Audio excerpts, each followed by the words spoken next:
Hey, what's going on, Cincinnati Soccer Talkers? Welcome to the next edition of Cincinnati Soccer Talk here on the Big Show Monday night. Glad you're with us. FC Cincinnati over the weekend falling to NYCFC 4-0. And of course, midweek, they drew 0-0 with the Philadelphia Union. So we'll touch upon those two matches. Plus, it looks like we've got some new faces in FC Cincinnati training. We'll talk about what that means for the orange and blue.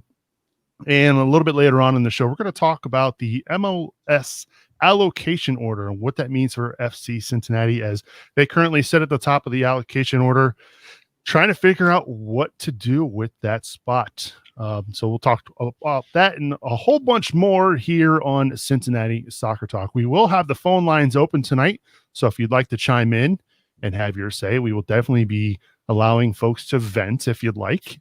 You can get in touch with us. 513-399-KICK, 513-399-KICK to get in touch tonight and to have your say about the orange and blue. You can also email us feedback@cincinnati-soccertalk.com or hit us up on Twitter as well at Cincy Soccer Talk. All right, let's welcome into the show. I will start with Bryan Weigel. Bryan, how you been, buddy? It's been a while. Good, pal, but I got a bone to pick with you. Uh-oh.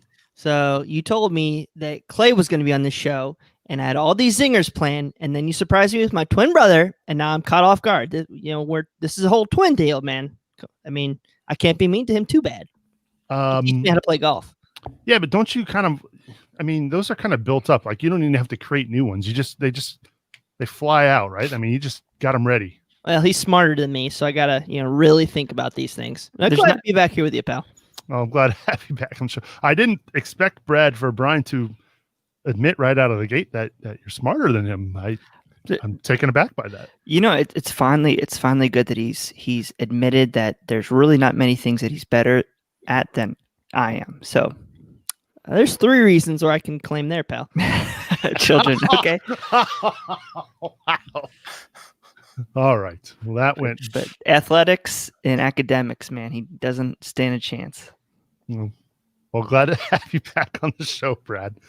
I didn't really know where to go with that after that conversation. Man, we're twins. Everything's always a competition, Seubs. Nick's blushing. I like this. I just a little bit. Yeah. If anybody knows anything about twins, it's me. I've got a couple myself. Not identical like you two, but anyway. He does have a cooler set than I do.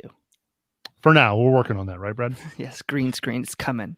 I was telling the guys pre-match, I'm going to put this green screen here, and I'm drawing. What is this? CS tiers? That is a goal. Ball go and goal, guys. To just point there, point there. What we need to do outside of Nippert or something. We need to figure out those arrows. You guys ever seen that YouTube video with the arrows just kind of snaking around in the background with the fans? We need to figure that out somehow, whether that's drones or whatnot.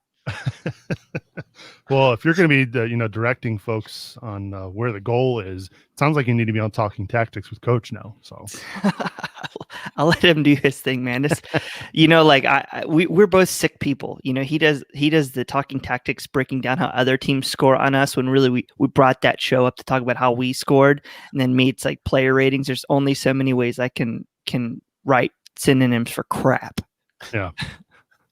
Fair enough. Glad to have you back on the show, Brad. Also glad to have back on the show. It's been a couple weeks. He's had a birthday since we last spoke with him, but he is the one and only, the professional, Michael Lahoud. Michael, welcome back, buddy. It's good to be back. Feel a year older and hopefully a year wiser. And soon as I'm saying I'm going to be back, this New York game happens. So not sure. I was hoping to be there for the first win, and you guys saw in the Slack group what I said would happen. So hopefully the second win, I can deliver on my promise. Yeah. Well, let's get into what happened over the weekend, shall we? FC Cincinnati. Well, should we start with the Union game or with the NYCFC game? There's pain in both, so. Yeah. All right. Well, I'll tell you what. Let's start with the NYCFC game. I'll be completely honest with you. I did not get a chance to watch this game live because, no joke, I was installing a toilet at my house. And if that's not a metaphor for what happened Saturday night, I don't know what is. So sounds like a personal problem to me. Bryan. Too many chili cheese burritos from Taco Bell. Bryan, why don't you start us off with your best and worst? Well, Joe Montana saving his grandchild. That's the best of the week. And the worst of the week is the McDonald's spicy. No, wrong show. Okay. No, seriously. Best of the week. I'm going to start off with, I saw us trying to do things to, press, to get up the field and to put pressure. And you saw a couple times when FC Cincinnati did well in that pressure. The one was the Frankie Amaya shot. And then there's a couple other chances where we did put pressure on their back line. Few and far between, but at least I'll say positive things we're trying to do there. Worst of the week, the execution on the back end of the lineup there, the center backs and the D mids trying to continue to put that pressure and to eliminate those passes past our line. So best, worst, we're trying things out, still having growing pains, but at least you're seeing that implementation from Jaap Stam. All right, Brad, you're next. Best and worst? Oh, we're kind of scraping the bottom of the barrel for best. I guess, well, you're talking about NYCFC. My best I wrote down was drawing the Union, but, that was still points lost. So, well, you can include that. I think that's fine. Yeah, I mean, I guess the best part about the game is that they at least showed up and played. They got there. But the worst, man, I really feel like this match, and really just this phase 3 return as a whole. I think FC Cincinnati fans are kind of like burned out, like broken, busted, just futile efforts from our DPs, just an unprecedented lack of production. I mean, we're talking about FC Cincinnati has failed to score a goal in 7 of the last 9 matches. And really, one of those goals shouldn't have never happened. Yeah, one was an Olympico. So really, it should have been 8 of 9 matches. There's nothing going forward. And, I understand Jaap Stam switching this 5-3-2 to shore up the defense. But in my mind, there's been very little progression there on out. Yeah, great. We got the defense. But is this the plan? I thought the plan was to play a 4-3-3, have possession and playing attacking soccer. So I just haven't seen that growth, and the players that are supposed to help carry us there, the Jurgen Lakatis, the Kubos, the Alan Cruzes, they're not getting it done. Yeah. Hard to argue with, right, Mike? Your best and worst? Man, hoping you weren't going to leave it to me to find the best, but you did. So I'll try my best. Frankie Amaya's should have been goal. That is the best and probably the only moment that was good in that game. I agree that them getting there safely, that's always a good thing. But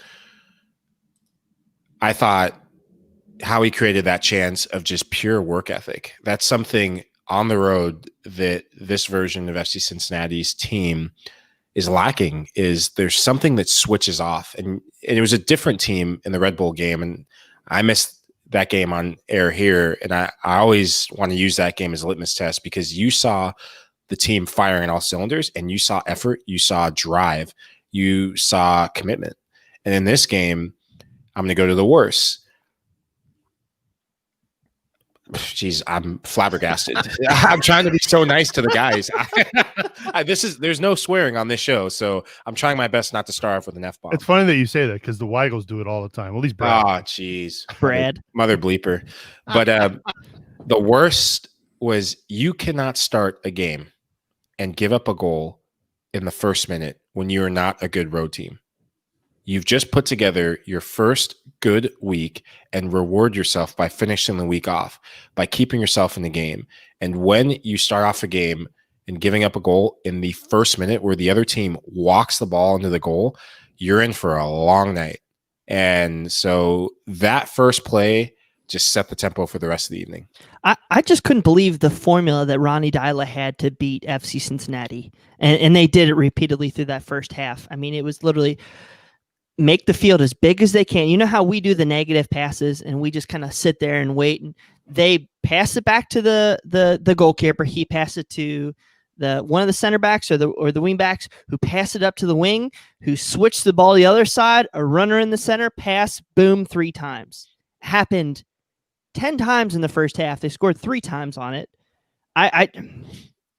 You know, and you saw like, and the thing was like, this was like where we were failing. We were trying to press up the field, and then, you know, we had our wing backs pitch up the field or one side or another, and then literally it was just 4-on-2 or 4-on-3, and I just couldn't believe it took us so long to adjust to accommodate what they were doing. And it was clear as day right away what they were doing. Well, I have a thought on that, Bryan, is that when you keep playing this 5-3-2 and it's the same thing week in and week out, teams can study you. And when you play the same teams over and over again that are not Columbus, you are asking for – it's a recipe for disaster if it's not going well, if the goals aren't going in, and the goals are not going in. And I was going to – we have to do a special segment for Jurgen Lacadia. The gloves are coming off, baby. Oh. The gloves are coming off. Maybe one glove's coming off tonight. But what I was astounded by was that – and you saw it happening in the Red Bull game, and you saw it at times late on in the Union game, is there's a mismatch. There's a 2v1 overload on the flanks where FC Cincinnati kept dropping so deep, and it was 5 and then 3 flat and then 2 up top. And the 3 in the midfield, they can't get anywhere close to any of the NYCFC players, where one pass and one switch. And it felt like that's all they did in training was say, hey, the moment you pick your head up, don't even pick your head up, hit a blind ball. And it's 2v1 where Gutman or Zhao, they can't leave their guy because their winger was pinning them deep. And then the wing back would get the ball. And it was just find the wing back on the opposite side automatically and have that wing back go forward and score. I mean, Tinnerholm looks like he can play for Barcelona. Forget Dest going to Barcelona. They're probably going to make a bid for Tinnerholm with the game he had because he was having a field day. And that's my rant right now. No, I have many more rants to go. I think that was spot on. So yeah, it's funny that you mentioned that the FC Cincinnati playing on the road. I mean, really, it was a home game at Red Bull Arena. I mean, they've been there 3 straight freaking weeks, right? And at this point, it's not even a road game. So look at Brad kind of touched on it about how he's feeling as far as like the burnout, and it's just it feels like an endless cycle, especially after the year we went through last year as fans, right? Watching this team, it just feels like here we go again, and that's the hardest part. I mean, how are you coping with this, Bri? I mean, is it that do you just chalk it up to look, Gerard Niekamp really has had a year to get this fixed? Do you chalk it up to the bad mistakes with the roster from a year ago? Like, how are you coping with the current state of the squad, bearing in mind that, believe it or not, somehow this team has a chance to make the postseason? God, that's such a tough way to answer. So I want to come out and be like, Gerard, Yop, what are we doing? Like, what's the plan? Explain it to us, make us buy in. But without that, I'm trying to see the little things that we're trying to do on the field. And if you just look at the match from a 20,000 foot view, just how we're playing, the small things we're trying to do tactically, you see, okay, if we get the press that works sometimes, that's great. The defense, once we do it and they make a pass, the defense is caught either flat footed or shading back, running backwards all the way. And it's useless to do that press. You see the positive, you see the negatives there. And then after that, I just want to start seeing the individual people start to make a difference. Where's Jurgen? Where's Kubo? What's Alan Cruz doing? I don't think Alan Cruz actually played as terrible. I mean, the whole game was terrible. What's least terrible? I don't think he was least terrible. I saw him trying to go out there, press, make a lot of plays. I took pride in that, whereas I believe Frankie was a little more timid, didn't have as much composure defensively and offensively. So, you want to see a young kid like that, progress, where he did very well in that Atlanta game earlier in the year. He didn't do so well under pressure in this match. So a lot of things going on right now in the club. Yeah, you talk about, the Nick Hagelin thing and everything, but at some point, these guys got to man up and just play ball and execute. Yeah, I think what gets me so angry is it's like systemic. It's the same thing over and over again. It's us not taking our chances, not us creating chances. Like we're really like, okay, great guys, we had 4 chances this week. I mean, that's still paltry. Like there's chances are few and far between. Just because we went from 0 to a little bit, that's improvement, I guess, but that's still not great. But it's we're not finishing our chances when we get them. Frankie I think he kind of panicked. He took it. It's great that he was there, but like he hustles all the time. At some point, you have to be more than just a hustle player. Yeah. Okay. We're seeing bad giveaways, bad passes, and giving the ball in deep spots. It's just terrible. And just seeing guys come out of position. Like 3 passes and a turnover. Oh yeah, it's the same stuff over and over and over again. And I think that's what is the biggest beef and why fans are really starting to question, Nijkamp, Stam. I mean, you look at this team. I mean, this team, there's very few pieces left from the Alan Koch build. Now, I know that those pieces we wasted a lot of allocation money on that we're just not going to get back. Those are sunk costs, but this is really turning into Gerard's team. And I think those questions need to be asked. What's the plan? Yeah.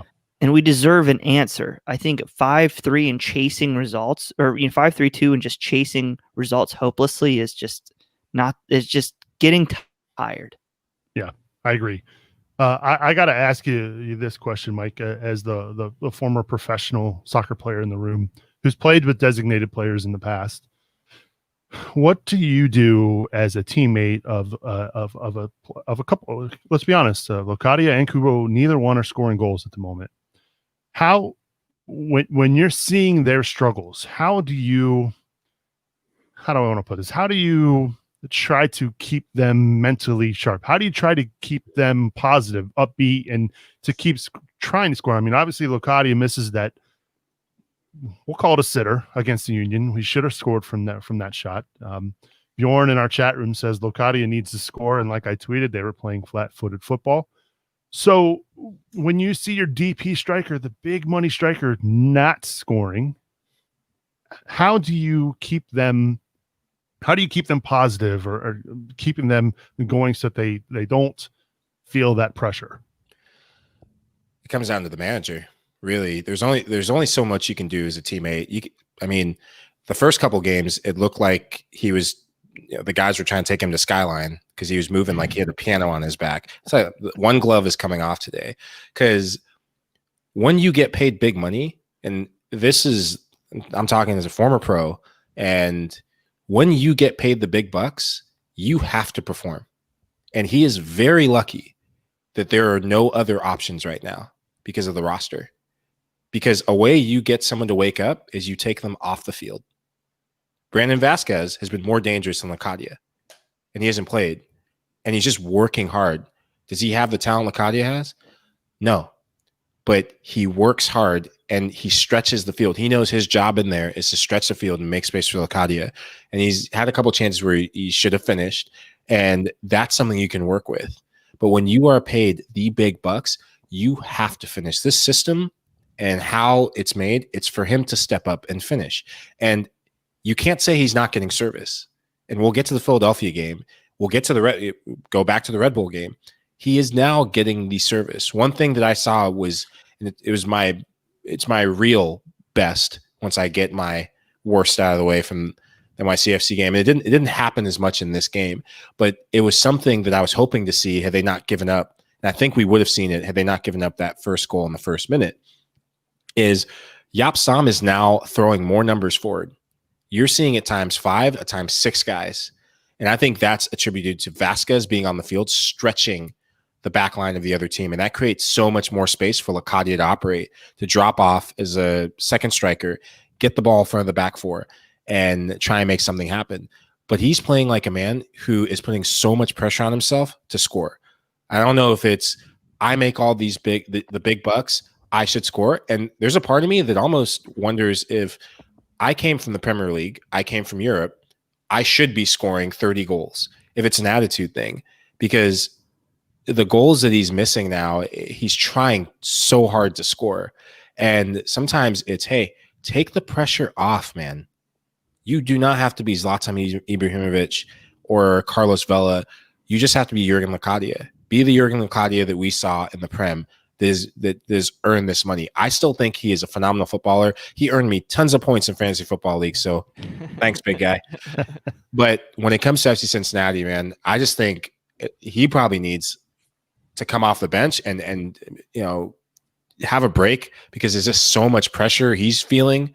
And as fans, we're putting on pressure on him because that's what you do to your DP striker. So to sit here and say, maybe we're putting too much pressure on him, it's like, hey, nah, dude, if you don't like pressure, go work at Subway. Like, eat fresh. This is professional football. You adapt to pressure or you don't. If you don't want it, there's a nice spot on the sideline. Yeah. All of us have had to sit there at one point, and you get to see what type of footballer you have. We got a great question here in the chat from Juan. He wants to know, honest question, are Kubo and Cruz playing in the position that they are best at? I think when we saw the signing of Kubo this offseason, gents, I'll kick this to you first, Brad. He was more of a wing attacking player, but now based on what needed to be done to show up defensively and the lack of numbers on this roster currently, he's kind of being forced to play a midfield role that I don't think he really wants to be playing. And then, I mean, how long has it taken Cruz to finally get on the field and start giving us minutes?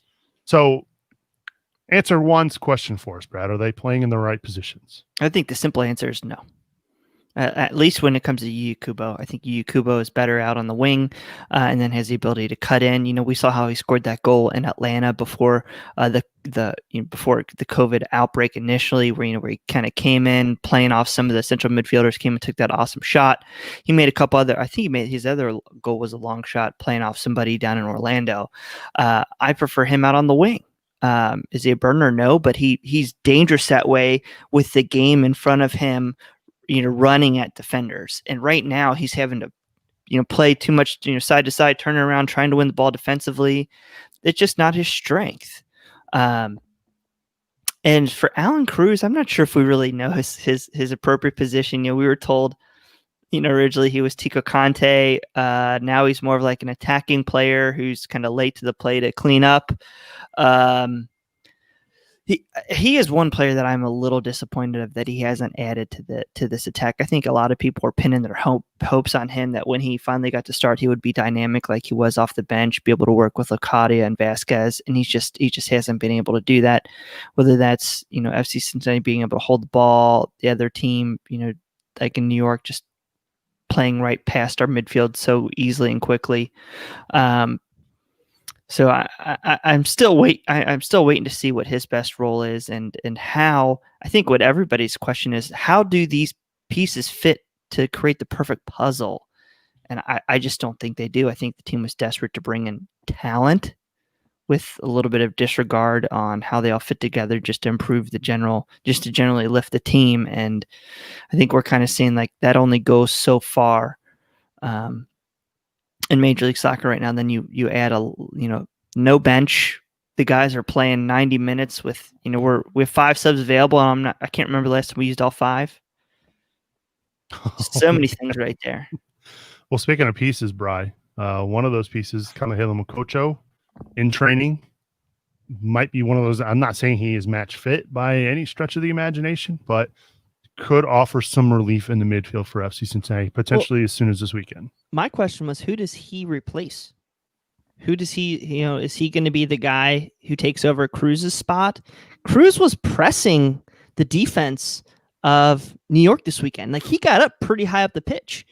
Are we going to have him do that role, or are we going to have him take over for Madunanen or Frankie? I just don't know where he fits in right now. I think naturally you're going to see him play 15, 20 minutes for the next couple weeks. Thank goodness, he has a full week this week to integrate with the team versus having to worry about game planning midweek. So I think that's a positive that we might see him this weekend in Minnesota. It's possible. Again, I don't think 90 minutes, but God, you just hope that his quality will help this team and maybe have possession to be able to allow the Kubos and the Vasquezes and the Locadias to get more chances further up the field. Claire Hughes, a good supporter of the show, Michael, says Harris, ? Is that where you're seeing Makocho probably slotting in there? No, you have to keep Harris in. Harris didn't have a good game. I mean, no one had a good game this past weekend, but the last 2 games against Philadelphia, prior to that, and New York, Harris is probably our best player. And Philadelphia, he had a little bit of grit and a little bit of edge to him where you're seeing him higher up the field creating stuff or even dropping deep. You're seeing a better Harris than you have before. You're seeing the Harris that you paid the money for to bring him from Philadelphia. So you keep him in there. What I think he could pair well with Camo is Camo can go box to box if you have someone like Harris, or if Harris moves forward, Camo sits.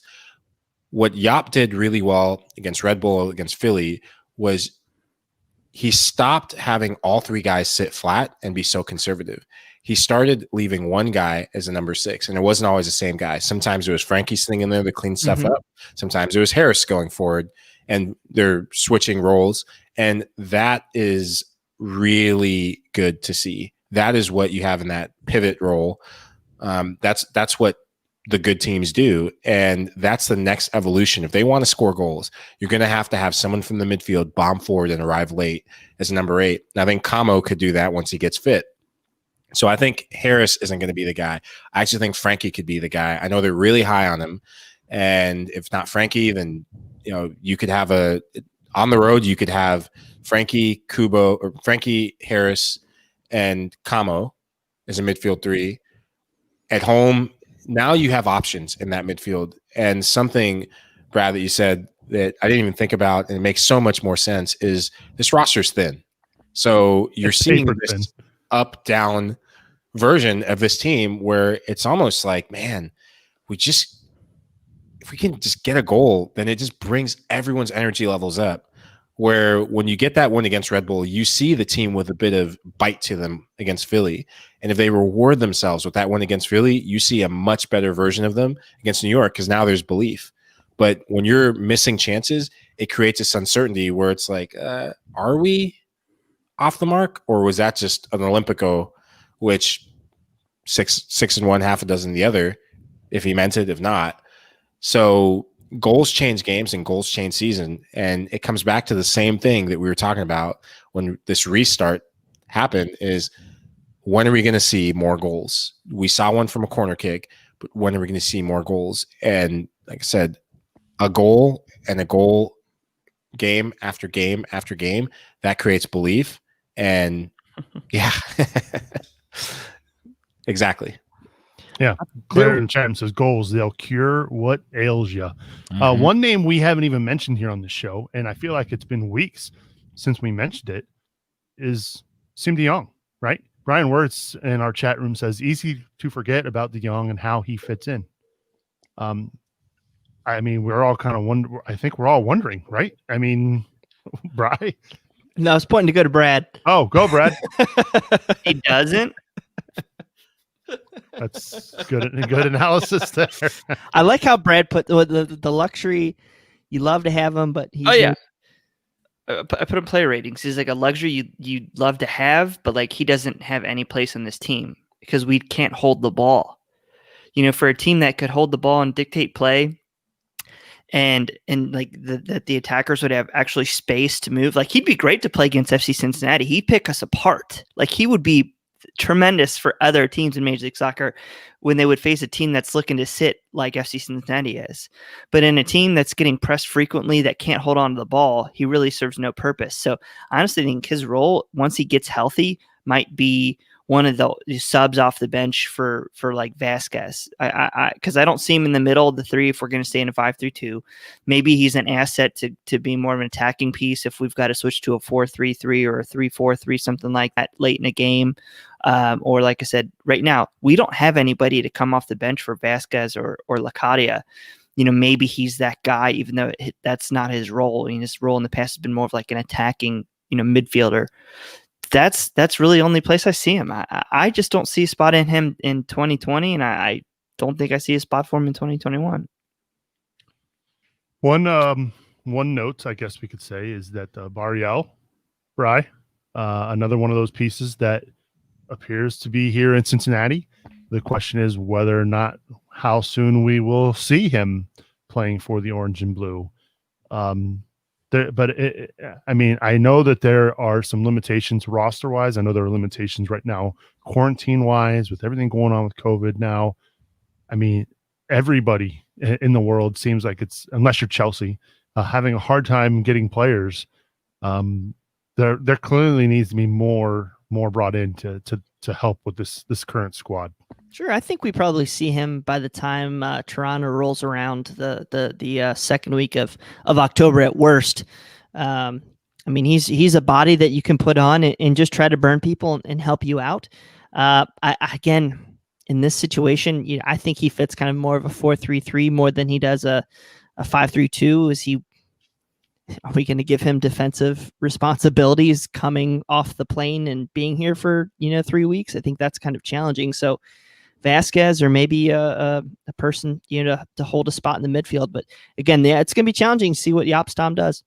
But if we go, but really right now, Michael, this team is not really built or have the ability to play four at the back, do they? No, the backline. The short of it, the backline's just not good enough. And when you have to adapt your entire way of playing because it started off that you gave up 4 goals, it tells you about your back line in the current state of affairs. And yes, didn't have a full preseason. Yes, COVID, but no one else is making that excuse. DC United, maybe. And they're bad. And FC Cincinnati is not DC United. So let's not compare DC apples to Cincy oranges. But the honesty of it is this back line is you need more out of the back line. A thing that I saw, and I go back to the Red Bull game because that's a win, and you always want to compare what did we do well in a game where we were successful, where we were the better team, where we outplayed New York, we were more aggressive, we had a plan, we caught them, we beat them at their own game, and we were just good. And even the Philadelphia game where we were better. What did we do well there, and what did we not do well in this New York game? A big difference was there's so much ball watching. We look flat-footed against New York City. When I look at habits, and when you win, everyone forgets about the little habits that make the difference. When you lose, oh man, it's a microscope. Yeah, microscope. I wish it was a microscope. Massive magnifier. And something that I saw, and I know that I probably should be a little bit nicer to him because he's our beloved captain. However, one thing that I noticed that's a habit of his is when that ball gets to the byline, he ball watches and he guesses. And you're seeing that not just from him, you're seeing that from those 3 in that back 3 of the 5, that middle 3, is when that ball gets to the byline and your wing back gets beat, you have to go out there. That's why there's an extra man. You have to go out there and be more connected. On the road, there's an absolute disconnect. You see sometimes Kendall will fly out unexpectedly or unnecessarily. You'll see, Pedersen will say tucked in if Gutman gets beat, and Gutman has to do doggies and double the work. You can't have that. And so that's attributed to, it's a new back line. That's one thing. But other teams have new back lines. And you can't underestimate, lastly, I know I'm on my rant, but you can't underestimate the power of losing Hagelin. Who would have thought we'd be saying that? Yeah. Well, he probably did. None of us. But that's a significant impact right before you're going into a big game where you're looking to turn your season around and right the ship. And yeah, we can sit here and slaughter people or be critical, and we will, because that's what we do. However, when that happens right before a game, that has such a psychological impact on the team and has an impact tactically of presence. What Hagelin did in those games was he just worked hard and he just did his job. And he didn't give up on plays, and that's what he brings you, that extra effort. And knows his role when it's not on the play, gets it out, gets it forward to Lacadia, or got it forward to Vasquez. And that's the benefit of having 2 guys up there playing as big men. But, the back line overall needs to get better. And I think there needs to be, yes, we need to score goals, but there needs to be as equal of a focus on finding defensive talent. I know you're the host here, Seubs, but can I ask a question? Yeah, go for it. Okay, because Boss normally yells at me when I get out of turn. Okay.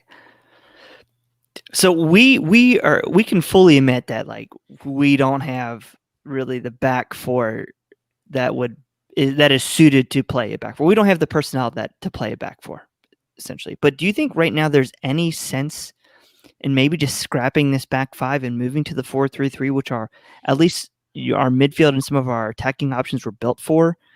I just feel like we've gotten everything we can out of this 5-3-2. I don't see how this builds for our future. And honestly, it's like our chances of getting into the playoffs are really, really low. Yeah, I get that we had 3 positive results out of the first matches, but like those 3 together only add up to 3 points. Like all you had to do is win one of those 6 matches, and that's the same net result. Do we see any sense in scrapping this back five and risk going to that 4-3-3? Go ahead, Bryan. You want to chime in? I want to defend it, and you guys can go the other way. DC United 0-0, Columbus 0-0, Chicago 0-0. We lost 2-1 to NYCFC the first time. Drew versus Philadelphia. We beat New York Red Bulls. Okay, we get smoked. Happens. We have bad games in there, but we've had chances. How many times do we say an inch here, an inch there, a foot there, that we have 3 points versus 1 point? Yeah, it's not great. We haven't finished yet, but I mean, we've been in a position, and all we need to do is be the 10th. We've seen what happens in this 4-3-3 through the first three games of the season when we're not even competitive. So might as well at least try to be competitive, in my opinion, like we have been. Yes, we have bad games, but you're going to have stinkers anyway. Go ahead, Michael. Chime in. Man, you called me around the money. I hear that, and for the goal to just be to get 10th, that does not bode well at all for this team. And it's, the saying, shoot for the moon and you land on the stars. Well, it's like shoot for Toledo and that's what we're talking about. Got to give you a shout out. But since you missed the game. But no, in all realness, I've been trying to be patient with this back five. The 0-0s, yes, goals change games, goals change seasons, but it'd be a different conversation if it's 0-0, 0-0, 1-0 loss, 0-0. It's an oscillating theme of 0-0, 3-0, 0-0, 4-0. That's not a good sign at all. Right. I want to bring up the first couple of matches of the season. Yeah, Red Bulls and Atlanta, we lost, but for moments of those games, and when we played a 4-3-3, we didn't have the personnel like we necessarily. I mean, we had the same personnel, but I think a little bit better. We got a fresher Lacadia. Alan Cruz is healthy. We've got more matches under Frankie. The guys at least have some familiarity with one another. We weren't that far off there. We had one horrible game, the first game back after a long layoff against Columbus, and then it was such a massive knee-jerk reaction. And I get that knee-jerk reaction. Sure. But I guess I thought, like there would then be another, bounce off that, come back to what they want to do long term. And I just think this is scared football. I don't want to see it anymore. Go out and build. Try to build for this next season. See what pieces you have. Yes, I know we said that last year, but this team isn't last year. This team isn't the same team that got blown out in 10 straight matches under Yohan DeMay. The talent level is massively better, massively improved over that team. And we actually have a forward in Jurgen Locadia. We have attacking pieces like Alan Cruz, Nia Kuba, and Bryan when he gets here. We do have solid midfielders like Medellin and Amaya. While the pieces aren't necessarily perfect, I think we need to start seeing that bounce back. This team isn't going to go anywhere if we play the last 9 matches of the year doing this 5-3-2. I know our depth is limited, but hopefully we should be having some of these pieces coming back healthy, and then the additions of Mkocha and Barrial that will help us. So I think it's common sense. And I think it would be completely acceptable to the FC Cincinnati fan base. Just, all right, this worked for so long. All right, next phase, boom, let's go. And yes, we're probably going to take some on the chin like we did against Columbus, but we're doing that now in a 5-3-2. I mean, we gave up 4 goals and we've done 3 or more goals several times with a back 8 essentially. So yes, I get there are 0-0 sprinkled in there a lot. We've got to see progression or else you're just regressing compared to the rest of the league. I'm looking at it from an entertainment aspect, right? I hated watching Jose Mourinho's Manchester United team park the bus. Just after years of watching Sir Alex attacking teams, to sit back and just play dull, boring football, to me is not great, especially when you're trying to interject some excitement going into a new stadium next year. You want people to be excited for what they're going to see at the West End Stadium. Like, I'm not excited at all to see counterattacking defensive football. If we're going to lose, and I've said it multiple times here on the show, if we're going to lose, I'd much rather watch FC Cincinnati lose a game 3-2, 2-1 than draw 0-0 or lose 4-0 like they did over the weekend to New York. And even that Philly game last week, man, that was hard to watch. And we had the better of the chances. I mean, they didn't even get a single shot on target. So it shows that defensively, yeah, it was great, but I also think Philly probably didn't play their best. At the same time, man, I just want to be entertained. Honestly, that's all I care about. And right now, it's hard to watch. Philadelphia seems like a month ago now, doesn't it? It does. It was just last week. We got to keep in mind we had 1 shot on goal, so it's not like we had a ton of better chances. That's true. Like 1. But by the way, Michael, I got to talk to the Sons of Ben podcast. Those are legendary. They're characters, man. They are legendary. They're characters. Now, wait, Nick, are you not entertained? No, I am not entertained. Are you not entertained? Definitely not. No. Okay, just thought I'd ask. No, but we should go over some of the news and notes surrounding the club. Obviously, last week it was announced that there was a positive COVID case for FC Cincinnati. The club did not release that information, but Nick Hagelin did step forward and say that he was the one who contracted COVID and played in the match against the Philadelphia Union. Thankfully, I don't think there have been any other positive cases either from the Union side or the rest of the FC Cincinnati squad. So it's a bummer to hear because Nick was playing. I'll tell you what, I think since he entered the match against, what was it, NYCFC a couple weeks ago, they hadn't conceded a goal. Just saying. And he didn't play over the weekend, and look what happened. Nick, we hope you're well. We're thinking about you, and hopefully you can get back to playing soccer here real soon. Also, we had some other interesting notes last week. It was announced late in the week that FC Cincinnati has entered into a partnership with Hoffenheim of the Bundesliga. Maybe they zapped all our energy because they went out and beat Bayern Munich over the weekend pretty handedly. So, yeah, crazy. Lucas energy. We make this agreement with Hoffenheim, and they go out and beat the world's best soccer team pretty handily. So, let's talk a little bit about this partnership, guys. It sounds like there's going to be an agreement on sharing of information, scouting, analytics, maybe potential player movement.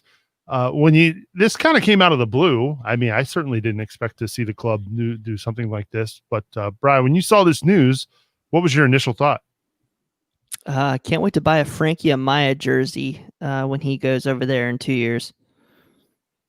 Yeah, I think we all kind of thought that. But I mean, is this how does this benefit FC Cincinnati?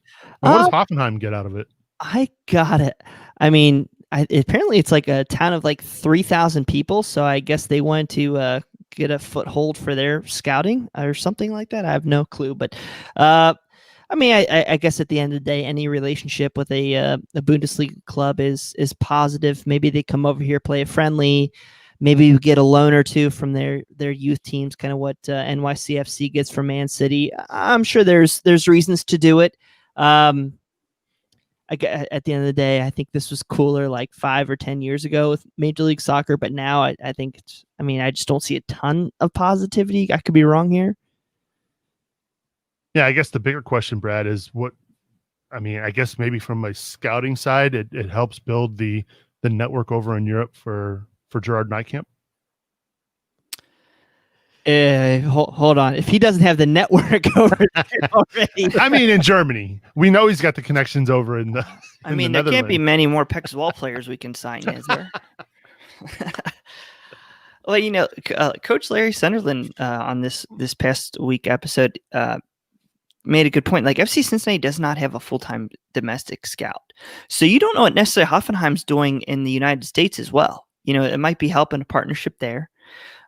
You know, like Bryan said, it could be a partnership, maybe some young players. I think this is more going to be like coaching development opportunities. Like we saw Spencer Ritchie, I'm going to say, did he go to Leicester or Brighton and Hove, something like that?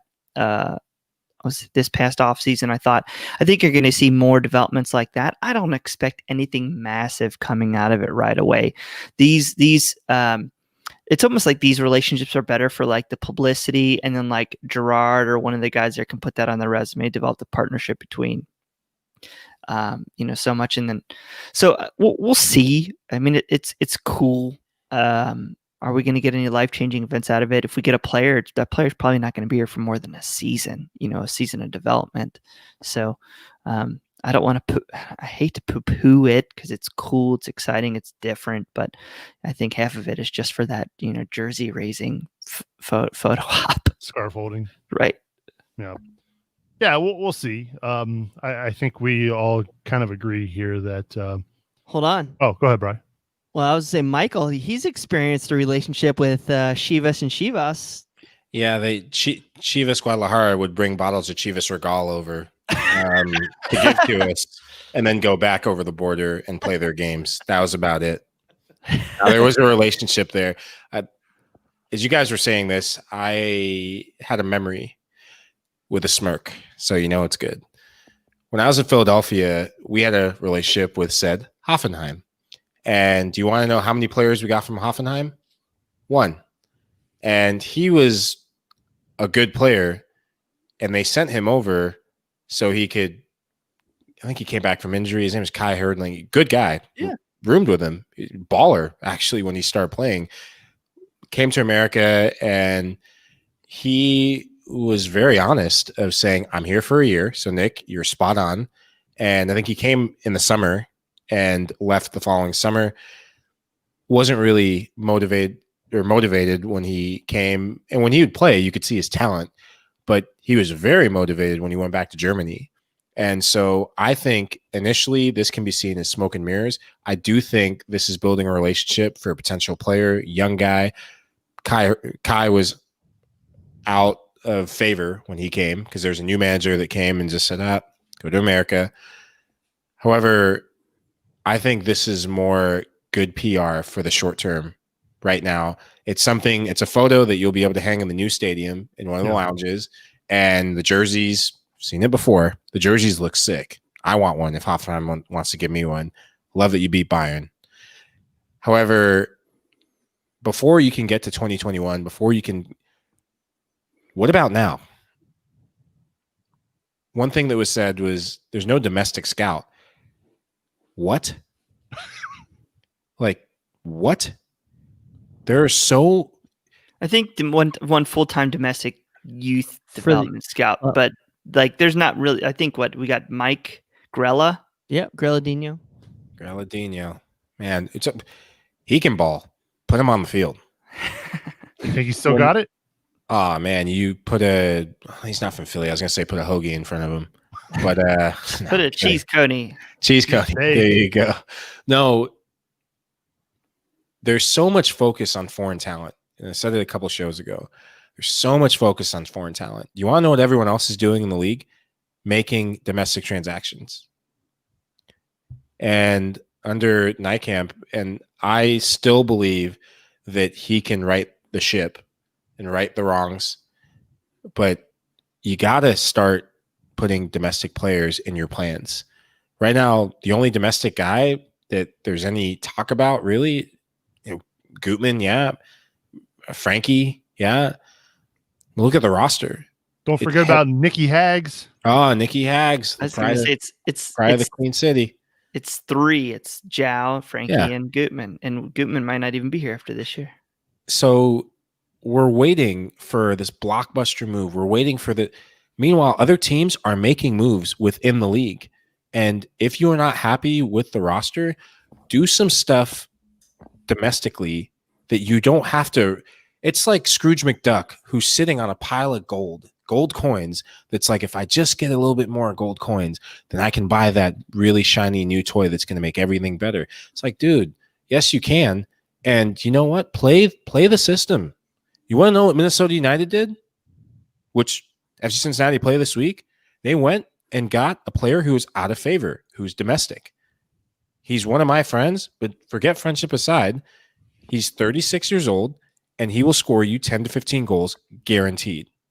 You want to know, he's a DP, yes, but there are players out there that score you goals and are domestic. San Jose, they've got players who have talent, but they're on the rocks. There's so many players.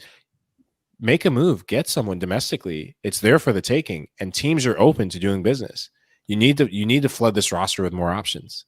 Well, speaking of domestic players, let's transition and talk a little bit while we got a few more minutes here about the allocation order, right? This is a chance for FC Cincinnati. They're at the top of this allocation list. Bryan, you could probably explain it a little better than I can. This is a list that there's always in flux, right?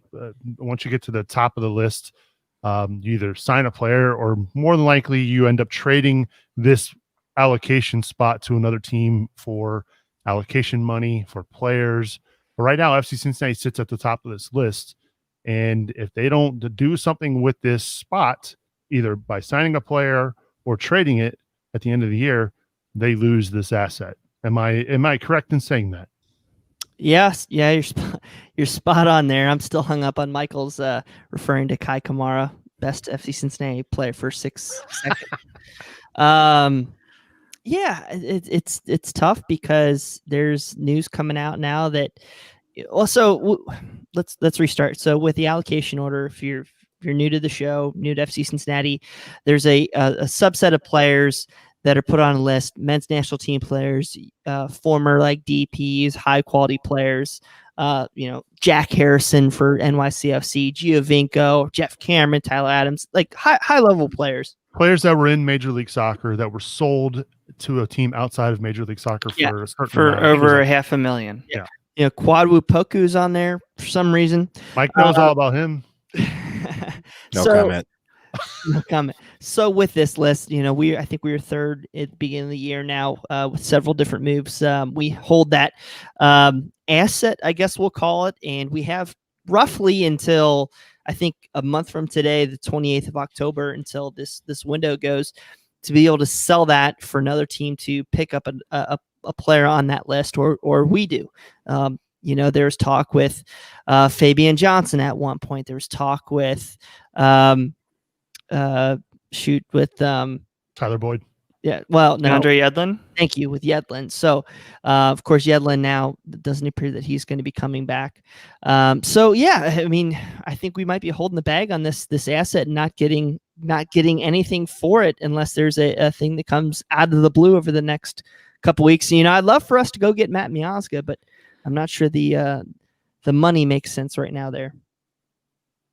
And one of these guys, if we bring in somebody on this allocation list, are these going to be considered designated players, Brad? Or is this, I guess depending on who you get, I don't know if Yedlin is a DP. I think they talked about Yedlin being either a max TAM or a DP. I would say these are probably the ones that are going to come in right now are probably going to be out of favor with their current club. Yeah. So if they're coming here, it's probably going to be like on a TAM deal. Like I think, Kamar Lawrence would be probably the one I think that would most likely come back from Belgium, from Anderlecht. And I think he'd be a TAM player. So, over the max roster budget, but still it's under $1 million over the max roster budget charge. So it's like 1.6-ish million. He's like the only one that I could see. I think a lot of teams in Major League Soccer would love to get a Matt Miazga.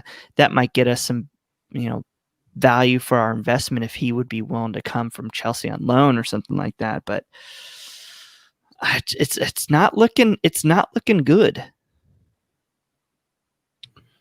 Yeah, there was earlier this summer when there were some reports that maybe Tyler Boyd might be looking for a move stateside. We saw some very, very few flashes from him when he was with the U.S. men's national team. I think he made his U.S. debut at Nippert Stadium against. He's currently not on the list. Really? Yep, not on the list. I don't think he ever came from. He's not in the select U.S. men's national team players, and he wasn't transferred outside from MLS. So, the list is kind of thin. Like Tim Ream, but he's not leaving Fulham right now. Well, they might want him to leave. Maybe. You never know. Yeah, they had a rough day today. But maybe a Victor Vasquez from Qatar comes back, but he talk about going to Toronto. So, but the point is it's looking thin for this for us to be able to move it to get any allocation money that is what Michael's saying is for night camp to go get that next special shiny toy. It's one of those and so it's something that in years past, and I believe FC Cincinnati have held this spot before, and they've traded it away. I can't remember traded what exactly during the Hagelin trade. Yes, that's right. Yeah, we did what? We gave them $300,000 and the international roster and the allocation spot for Nicky. Stupid. Yeah, bro. I just had brain freeze, man. Dude, this is why I've become a Bourbon fan. Yeah, players that have come this year from this list have been Andy Nahar to LAFC, Leandro Gonzalez Perez to Miami, and then Eric Cuba Torres to Atlanta. So good players. Yeah. Decent. I think those are all three players we kind of wish we had here. But who knows what will end up happening with that spot? And, FC Cincinnati has a month to try and move it. Sorry. There was talk about DeAndre Yedlin trying to come back to Major League Soccer. I don't know if that would have been a good fit for the orange and blue. It would have been great from a player perspective. He's amazing. Not great for the budget perspective, right, Brad? Best U.S. men's national team player out there, man. I have a thought on player movement.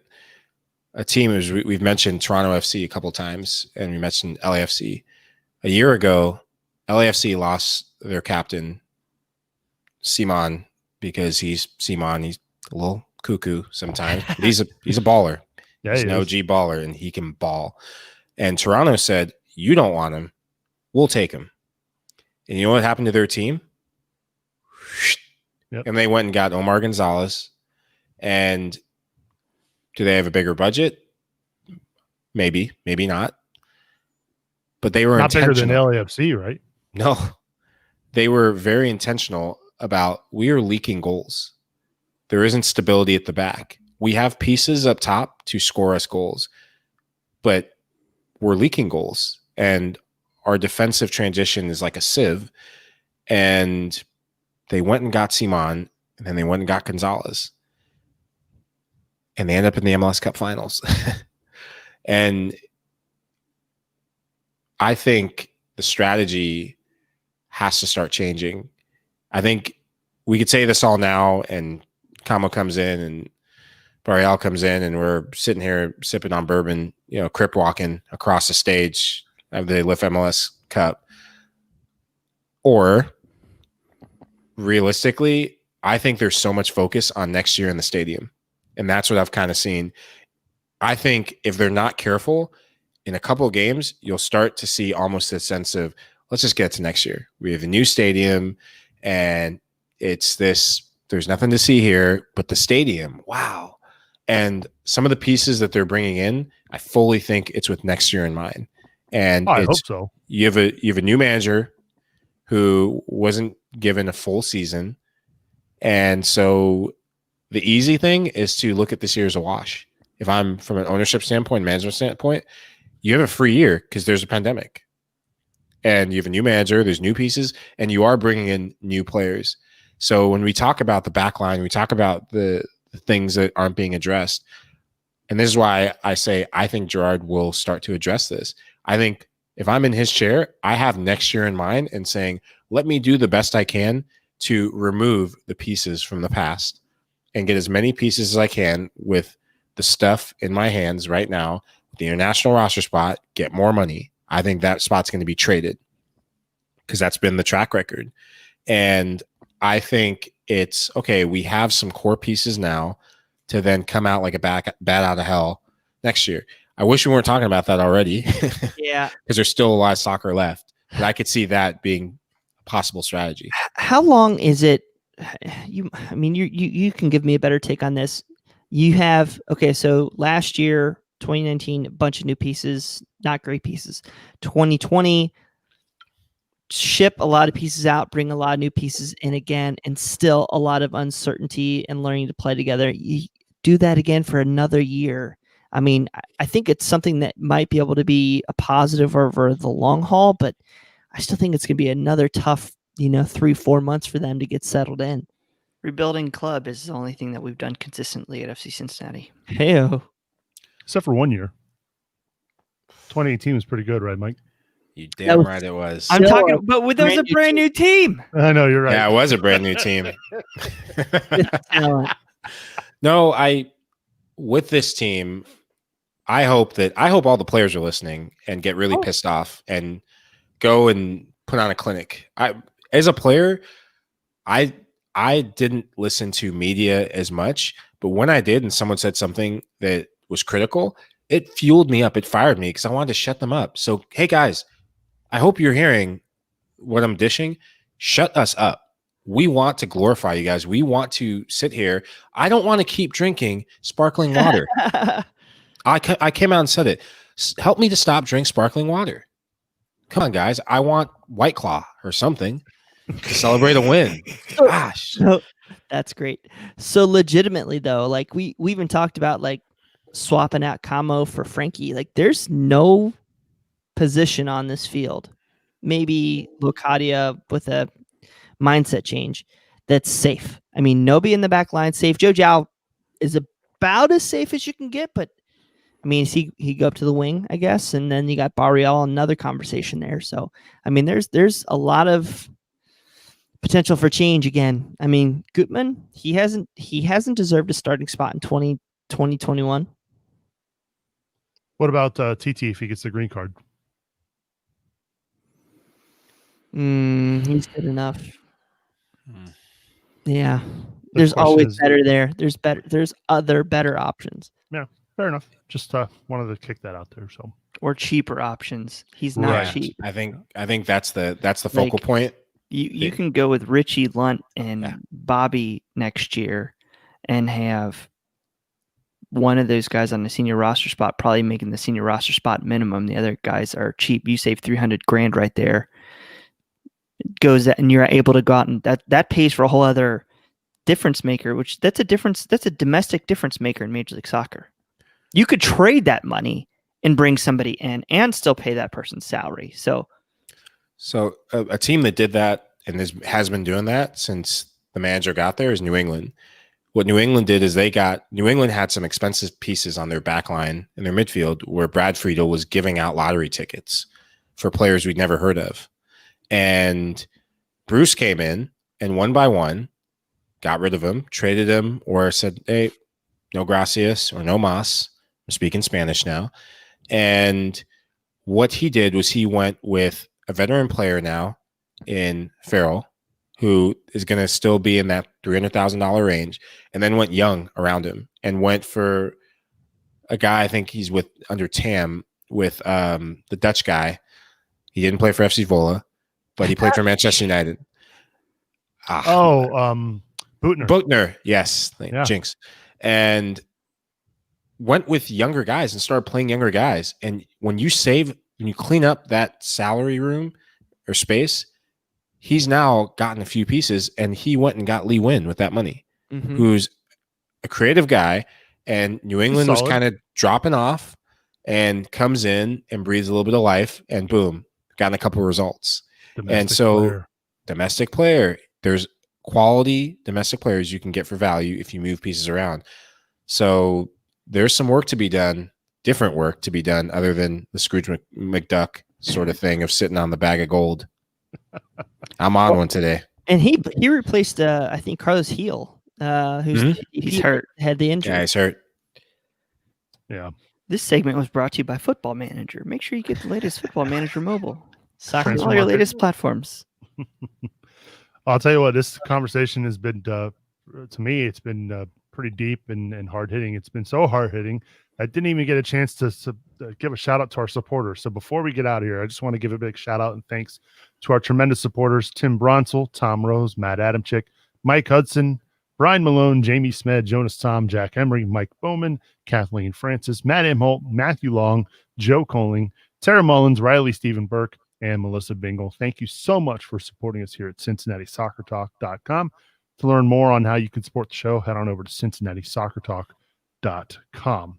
And of course, one way you can support the show, even if you don't want to do it financially, because everybody's going through some tough times now, of course, rate and review the show on Apple Podcasts. Head on over to CincinnatiSoccerTalk.com/Apple Podcasts. Leave a rating and review for our show. It really does help us out. Helps us be seen in the Apple Podcast directory. So again, CincinnatiSoccerTalk.com/Apple Podcast. And make sure you get subscribed so you don't miss a single episode of our Monday night show, our March to Match Day show. And while you're in Apple Podcasts or Spotify or wherever you get your podcasts, make sure you subscribe to Talking Tactics with Coach Goff. Coach Brad Goff does a great job breaking down everything FCC. So make sure you get subscribed so you don't miss anything Cincinnati Soccer Talk related. Man, that hour certainly flew by, Brian Weigel. Bri, as always, I appreciate you being on the show and all that you do for CST. You got any final thoughts? Well, the Taco Bell stacker's back, so head over there because that's my favorite thing, and I want to make it No, I'm joking. Did you have the McDonald's spicy nuggets? I did. Were they good? They're okay. Do they Wendy's and Mickey D's? Wendy's. All right, cool. That's the reason why I'm gaining a lot of I was weight. going to say, it looks like he's been eating a lot of fast food lately. Guy. So I'm excited to see how we play this weekend in Minnesota. Really am. If we got Camo on the field at all, that's a plus. Barrial, again, if we can see him sometime next week, that's a plus. I'm not down. We are 2 points out of the playoff picture.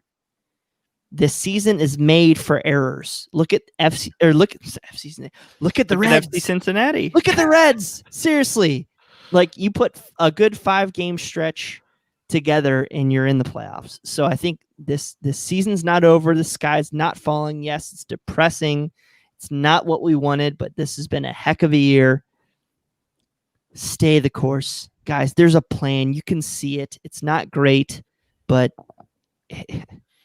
it's much better off than it was this time last year. I don't know. Stay the course to me is just another way of saying trust the process. Shut up. No. I'm making t-shirts. All right. Bri, as always, appreciate you being on the show, bud. Brad, if we hold them to 6, it's a win. Right. I was going to say, you took the words out of my mouth, man. I was going to say, what does success look like Saturday? And that's, not losing 7-1. But, I'm glad Bryan feels promised, but I think right now the only chance that FC Cincinnati has is if we get some angels, angels in the outfield and they decide to play soccer instead of baseball. Angel like the Tony Danza character who's that pitcher, who they say dies later. Maybe he can come out from the sky and help us score a goal with Lacadia, do something magical because his name ain't happening. Hello Makocha. Oh yeah. I mean, how many times can we put the responsibility of turning this club around on one player? Like first it was Lacadia, and then it's been Frankie this whole time, and then now it's going to be Kamahela Makocha. I mean, guy hasn't played a really competitive game in 10 months. Yeah. I love it, Brad. Appreciate this is pretty good with shoulder surgery, week and a half out, right? Not bad. You're all mended and good. Louise. What folks listening to the audio podcast don't hear is you flapping your wings like an angel. So good Don't job. Encourage him. Brad, appreciate you being on the show, buddy. When you say Bryan contributes, what's he do anymore? He doesn't write. I mean, he just shows up in this thing every 3 weeks. He doesn't do player ratings. He doesn't do March to Match. I mean, how long can you live on prior contributions? my daughter ball tapped me pretty good yesterday, and that was about it. Oh man. Appreciate you being on the show, Brad. Oh man. And we go last but not least, Mike, your final thoughts. First of all, congrats, Mike, on your debut as a color analyst on the Longhorn Network. Thank you very much. How did it go? Was it your first time doing color? First time out, it went well. UT got the dub, which was their first dub of the season. Man, were you actually on site or were you doing it remotely? On site, so cool. Not remotely. So it was good to get back to work, and it's still odd. Everyone's wearing masks. They had fans. They were able to be in the stands at limited capacity, about a 20,000 seater stadium there on campus. And it just felt like 1 foot towards some sense of normalcy, but it still felt so off. We weren't able to sit in the typical broadcast booth. We had to go to an amended version of it, but we did the best we could, and the players must have appreciated it. Got the dub. So I need to back you up for a second. Are you telling me that the University of Texas has a 20,000 seat soccer stadium about the size of FC Cincinnati's new West End Stadium? Their track stadium. They have their track stadium, which looks a lot less shiny, but it does seat 20,000 people. I didn't believe it till I saw it. Okay. So cray. Substitute is the high school football stadium on Friday nights. Yeah. This is really cray. Well, but no, being back there, and I will say this, being back there, being back in the college soccer world, it brought back a lot of memories. And I want to give a shout out to my alma mater, Wake Forest University, because it made me appreciate all the things that I got to experience and the success we were able to have that helped me become the soccer player and man that I am. So it was very nostalgic walking across the grass. And if Yop is listening, I still have my cleats ready to go. Yes. Sign them up, Gerard. You could cover more ground than most of our players. We'll gladly loan them out. Nah, I need Rocky's old weight trainer to get me back in shape. Give me like a couple days and I'll be back. No, thoughts going into this weekend's match are, it's all about how you start the game. I want to see the response. This team has shown character of when you get knocked down pretty hard, they do come back and put themselves in a better place to get a point. Hopefully we can get 3. I do agree with what Brad was saying about, let's not put all our hopes on one player. And that is a recipe for disaster when that one player hasn't risen to the occasion, whoever that player is. I would like to see us continue that commitment towards throwing numbers forward. And I think we would have seen that against NYCFC had we not given up the first goal. It's almost this PTSD of sorts reaction that we have towards, and you see guys crapping their pants and saying, abandon ship, all hands on deck. Let's drop everyone back, and we're in a bunker. 30 seconds in, it's hard not to, right? Yeah. And I mean, the whole plan goes to doo-doo, or poo-poo, as they say in Spain. What I think they need to be very cognizant of is this Minnesota team is ripe for the picking. They haven't been scoring goals. They're looking for results as well. And when there's a team that has uncertainty and you're the team that they're thinking, this might be an easier game, they just came off a 4-0 loss, they are ripe for the picking, and you can punch them right in the jaw and get this win. I think this is a game where they can win. I don't know what the score is going to be. Every time I predict something more than one goal, it's 10 goals against. So I think they can get this win. I think they can get a draw, but I think they can get this win. Let's start with little things. Let's start getting results on the road. This is a results-oriented industry, and give yourself a chance. So don't let Kai Kamara score early, please. I would love to be a fly on the wall with the conversations between Kai and Kendall. Yeah, a lot of laughing, a lot of smiling. Hopefully Kendall smiles more, because that means FC Cincy wins. Well, I appreciate, as always, Mike, you being on the show, buddy. Now, we missed you the last couple of weeks, so thanks for being here, bud. It's good to be back. Tell your girlfriend thank you as well, who also celebrated a birthday. Yes. No, thank you guys for letting me be a good boyfriend. And now I'm back. So looking forward to next week's show. Perfect. My final thoughts as we wrap up. Again, just thank you to everybody who tuned in and watched us live tonight on Facebook, YouTube, or Twitter. Appreciate all the comments as well. We always love talking soccer with you out there in the Queen City. So thank you for that. Make sure you check out March to Match Day later this week. I think Boston's back from his PTO. Shocker, he had PTO. Wouldn't be a summer or fall without Boston on vacation. So he's back.